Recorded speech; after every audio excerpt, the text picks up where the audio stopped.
Shalom Aleichem, on va faire un cours sur la souka. Mais avant de commencer le cours sur la souka, il faut savoir c'est quoi la valeur numérique de la souka. Tu peux prendre un stylo et marquer souka, samer vav, chaf hei. Samer c'est 60, vav c'est 6, chaf c'est 20 et hei c'est 5, ça fait 91. Exactement la même valeur numérique des deux noms d'Akadosh Baruch Hu.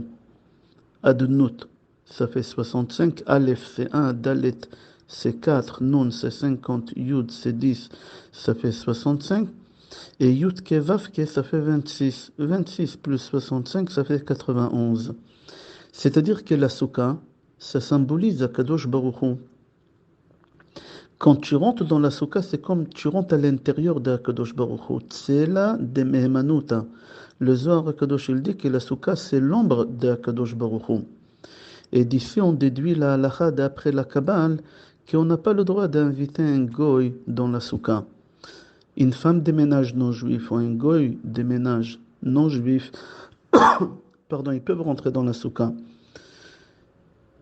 Mais quelqu'un qui l'en va des conversions, qui ne s'est pas converti, il a le droit de rentrer dans la souka. Mais tu veux inviter un collègue qui mange avec toi dans la souka, c'est strictement interdit. On n'a pas le droit. Pourquoi? Parce qu'un goy ne peut pas rentrer dans l'ombre d'Akadosh Baruch Hu. La source de shefa de l'abondance qu'un goy a et la source de shefa de l'abondance qu'un juif a, ça vient pas des mêmes endroits. Nous, les Bnei Israël, ça vient de Adnout et Yud Kevavke, et les goyim, ça vient d'autre part. Alors tu ne peux pas mélanger ces deux-là. Maintenant qu'on a compris c'est quoi souka, et on a compris pourquoi un goy ne peut pas rentrer dans la souka, on va essayer de comprendre quelle fête appartient à un juif et quelle fête appartient plus à un goy. Et on commence. Sukkot, c'est un fête qui est entouré avec beaucoup d'eau. Pessah, c'est un fête qui est entouré autour du feu. À Pessah, on fait la vérification du Hametz avec une bougie, avec du feu. Au Beth Amikdash, on mangeait l'agneau pascal, il fallait qu'il soit grillé et pas bouilli, grillé sur le feu. Là maintenant, à Pessah, on commence à dire Moridatal. L'été il commence, on arrête de dire Mashiva Ruach Morida Geshem. C'est-à-dire que Pessah, il entourait autour du feu. Par contre, Sukkot, c'est un système de feu. La fête des Sukkot, il est autour de l'eau. On prend les 4 espèces qu'ils ont poussées dans l'eau et on va les secouer. Demain, à Sukkot, on commence l'hiver. On commence à dire Mashiva Ruach Morida Geshem, Tentalomatar Livracha. À Sukkot, on va faire la prière sur la pluie. À Sukkot, on s'assoit dans la souka et en haut de notre tête, on a des feuilles d'arbres qui ont poussé dans l'eau. Les feuilles, le scar, ils nous protègent du soleil, de la chaleur. Mis à part ça, on a Simchat Bet HaShoeva. C'est quoi Simchat Bet HaShoeva? À l'époque des Bet Amikdash, on partait puiser de l'eau. Et dans les sacrifices, on ne mettait pas que du vin. Toute l'année, on mettait que du vin. Et là, à un Sukkot, on met aussi de l'eau. Pourquoi de l'eau? C'est-à-dire que Sukkot, la fête est entourée avec de l'eau. Pessah, la fête est entourée avec du feu. Il faut comprendre pourquoi. Venez, on va essayer de comprendre c'est quoi l'eau et c'est quoi le feu. L'eau, c'est une matière matérielle. Et c'est pour cela, l'eau, il coule toujours vers le bas. L'eau, jamais il a une forme. Tu peux faire la forme que tu veux avec l'eau. Dans n'importe quel récipient que tu vas faire rentrer l'eau, l'eau elle va prendre la forme des récipients. Pour la simple raison qu'on ne peut pas faire rentrer une neshama d'un homme dans l'eau. Toujours, l'eau il prendra la forme de l'ustensile que tu l'as fait rentrer. Le feu aussi, il ne peut pas prendre forme. Mais le feu, c'est spirituel. Le feu, il monte toujours vers le haut. Prends une bougie, allume-la et renverse. Le feu, il va monter vers le haut. Il faut que tu saches que aussi le feu, il n'a pas de limites. Je peux allumer un petit feu ici et ça peut brûler le monde entier si je ne le contrôle pas. Je répète, la fête des Sukkot, elle est entourée avec de l'eau et la fête des Pessah, elle est entourée avec du feu. Il faut que tu saches que l'eau, ça symbolise les nations. C'est marqué dans le Tanakh et surtout dans Shir Hashirim. Shlomo Amelech répète plusieurs fois Mikolot Maim Rabim. Rashi sur place dit c'est les nations, c'est les non-juifs. Et on a dit que l'eau c'est Sukkot, c'est-à-dire que la fête des Sukkot c'est plus lié à des non-juifs qu'à des juifs. À Sukkot, nous les juifs on fait 70 sacrifices pour les 70 nations, 70 taureaux. Pourquoi on appelle les nations Maïm, de l'eau? Si tu remarques que eau, en hébreu, tu ne peux pas dire en singulier Maïm. Que ce soit une goutte d'eau ou que ce soit l'océan, en hébreu tu dis toujours Maïm. Il n'y a pas en singulier Maïm en hébreu. Les nations, c'est ça. Mais le feu, par contre, on peut dire en singulier. On ne peut pas dire en pluriel. Tu ne peux pas dire Eshot, Ishim, tu dis Esh, toujours en pluriel. Pourquoi? Alors je répète, Sukkot, Goy, ça symbolise les nations, c'est l'eau, et c'est toujours en pluriel. Il n'y a pas l'union. Le feu, c'est les béné Israël, c'est Pessah. C'est toujours en singulier. Tu ne peux pas dire feu en pluriel en hébreu. Pourquoi? Viens voir, Yaakov, il va à la rencontre de son frère Esav. Esav dit à Yaakov, Yesh li rav, j'ai beaucoup. C'est-à-dire quoi j'ai beaucoup? Moi je suis de l'eau en pluriel. Il n'y a pas singulier. Yaakov il répond à son frère Esav, il lui dit, Achi, yesh li kol. C'est-à-dire, j'ai beaucoup, mais c'est une seule chose. L'union. Dans Shir Hashirim, c'est marqué Maim Rabim lo yochlu lechabot et ahava. Rashi il explique Maim, c'est les nations. Lo yochlu lechabot et ahava ne pourront pas éteindre l'amour que nous, les béné Israël, on a entre nous et notre Père qui se trouve dans les cieux. On a dit que l'eau c'est pluriel, feu c'est singulier. Le feu c'est quelque chose qui soude, qui unit. Ça c'est le peuple juif qui est uni. On peut se disputer, mais au moment qu'un il a besoin de l'autre, on est toujours là pour aider l'autre. Le feu, elle rend chaque chose en une seule chose. Mais l'eau, au contraire, il sépare à plusieurs choses la matière. Akadosh Baruch Hu, qui est uni, il symbolise le feu. Lui-même, il est en feu. Il est entouré avec du feu. Malaché Esh, Séraphim. Il y a des anges du feu, il y a des séraphim qui mima'allo. Bnei Israël aussi, ils sont comparés à du feu. C'est marqué Ve'aya Bet Yaakov Esh ou Bet Yosef Le'ava. C'est-à-dire Akadosh Baruch Hu, c'est du feu. Sa source, c'est du feu. Il est entouré avec le feu. Les malachim, en face, en bas ou en haut de lui, sont faits avec du feu. Les bénis Israël, ses enfants, les enfants d'Akadosh Baruch Hu, béni Bechori Israëlata. Nous, on est les enfants premiers-nés d'Akadosh Baruch Hu. On est aussi du feu. Ve'aya Bet Yaakov Esh ou Bet Yosef Le'ava. Mais les nations qui n'ont pas l'union comme le peuple juif, ils ne peuvent pas avoir une forme. Ils descendent toujours vers le bas. Ils ne sont pas unis. Il faut que tu saches que le feu, il a été créé Motzei Shabbat. Akadosh Baruch Hu, il a créé le monde entier. Akadosh Baruch Hu, il a créé vendredi Adam. L'eau, elle existait déjà sur la terre. Adam Arishon, il a prié à Akadosh Baruch Hu et la pluie, elle est tombée vendredi. Mais uniquement Motzei Shabbat, le feu, il a été créé. Adam Arishon, il a pris 2 pierres, il les a frottées, et il y a le feu. Et c'est pour cela, Motzei Shabbat, on fait la bracha sur la bougie Boré Meoré Haesh.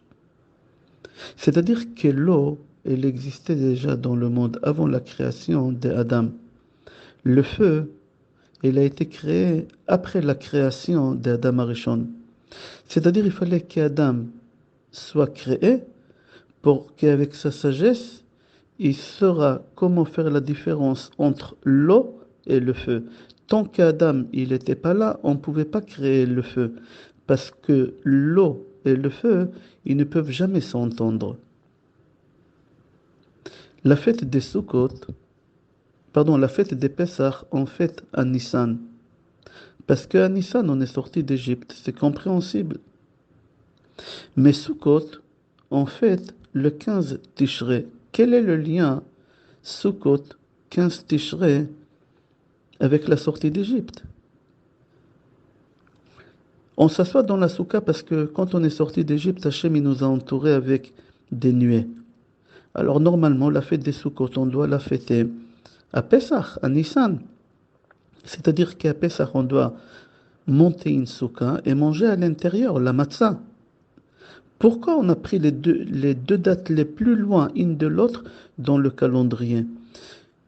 Pessah, le 15 Nissan, et 15 Tishrei, c'est les deux dates le plus loin une de l'autre qu'il y a dans le calendrier.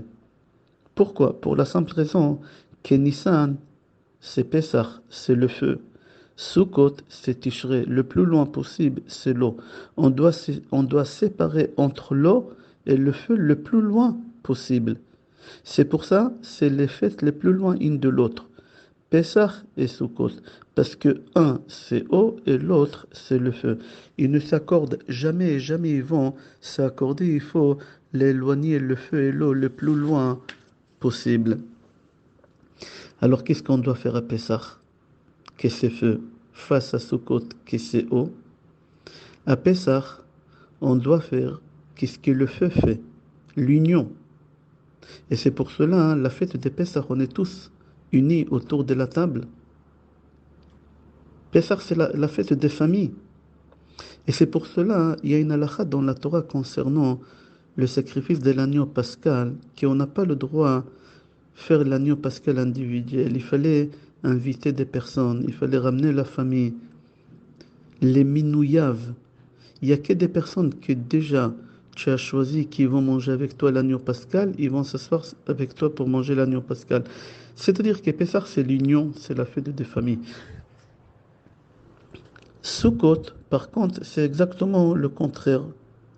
On doit s'adapter aux nations et c'est pour cela qu'on fait 70 sacrifices à Sukkot pour les 70 nations, 35 pour Ishmaël et 35 pour Esav.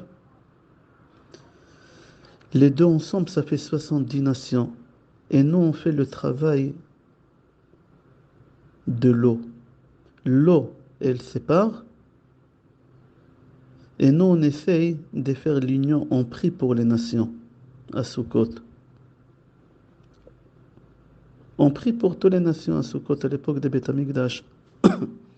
S'il y a du feu, je prends de l'eau et je verse dessus. Le feu, il s'éteint tout de suite. Nous, on est feu. Les nations, c'est eau. Et eux, ils veulent nous éteindre, chas v'shalom. Alors, la seule façon de se protéger de l'eau, des nations, c'est faire en sorte que le feu domine l'eau. Et la Gemara Brachot, 9e chapitre, dit la seule façon de dominer l'eau, que le feu domine l'eau, c'est avec une marmite. Tu prends une marmite, tu remplis d'eau et tu mets sur le feu. Si tu arrives à contrôler avec le feu l'eau, elle pourra chauffer et faire du bien ou disparaître tout simplement, s'évaporer. La Torah, hein, c'est la marmite. C'est que la Torah qu'elle pourra nous protéger et contrôler l'eau. Si nous on fait attention à ce contrôle-là, alors nous on doit devenir une lumière pour les nations. L'eau qu'il y a dans cette marmite, on peut la rendre spirituelle, on peut la chauffer. S'ils ne veulent pas, ils vont s'évaporer doucement, doucement.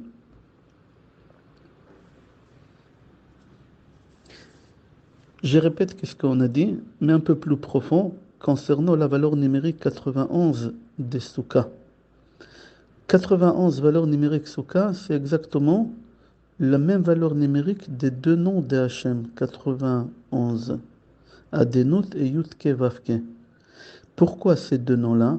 Parce que avec ces deux noms-là, il y a l'abondance et la bracha qu'elle va descendre sur toi, qu'elle va couler sur toi, on dit en français, je crois, hein, pendant toute l'année à partir des Sukkot. C'est pour cela, après chaque bracha qu'on entend, on dit Amen. Pourquoi? Parce que la valeur numérique des Amen, Aleph Mem Nun, c'est 91. Et il faut que tu saches que la prière de la Parnassa qu'on trouve dans Ashrei Yoshve Betecha, on dit Poteach et Yadecha. Tu prends le première lettre, Pei Aleph Yud, c'est le nom de l'ange qui est responsable de la Parnassa. Ça fait 91, Pei 80, Aleph 1, Yud 10.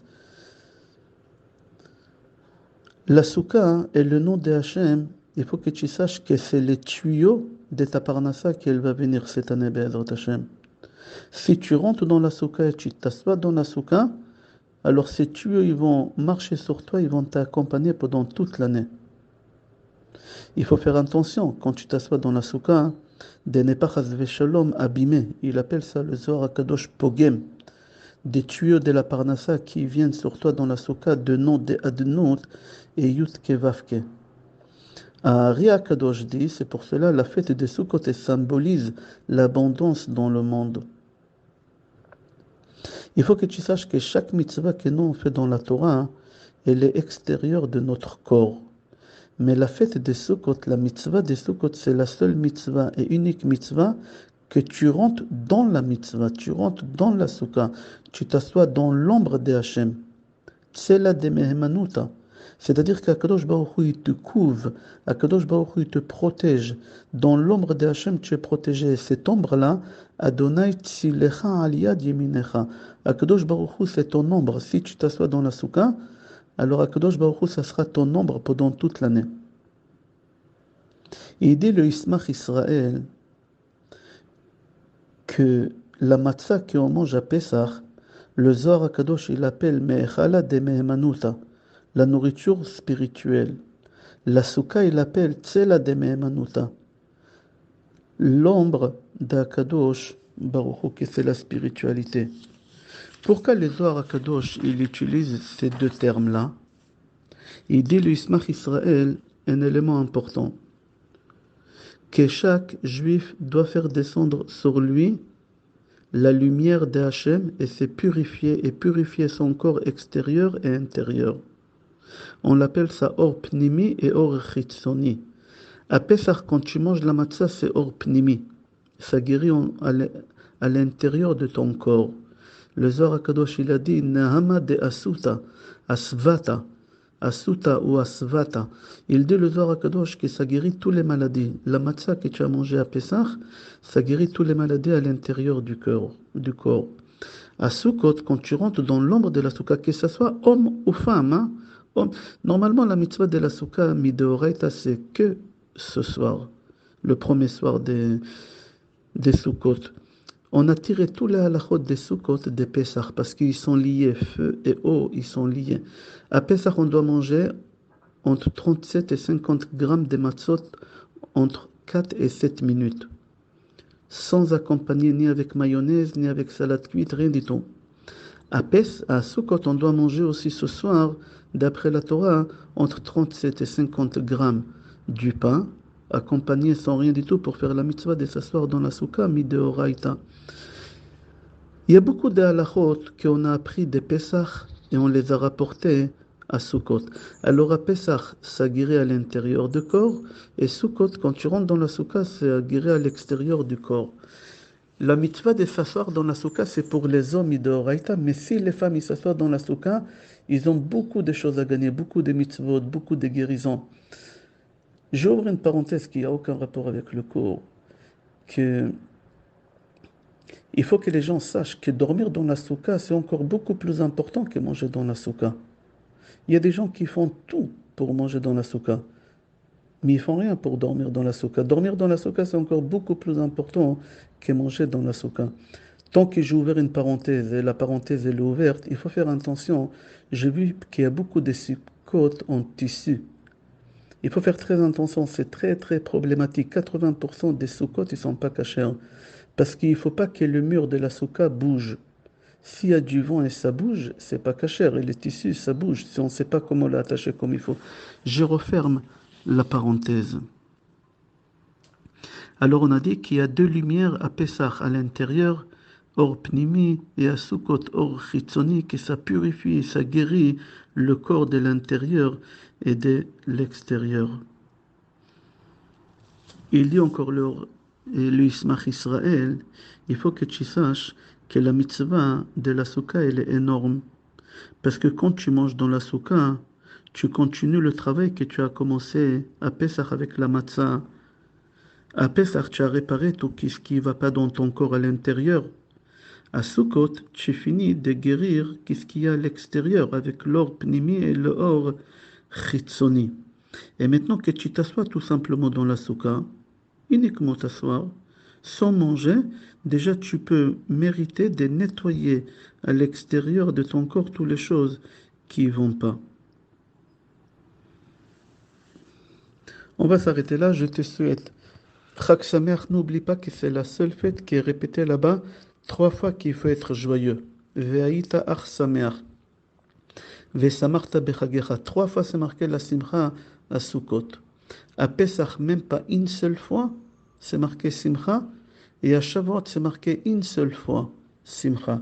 Et on parlera de ça, Be'ezrat Hashem, pendant Chol HaMoed Sukkot. Je te souhaite Chag Sameach et qu'on aura la Géoula Bekarov.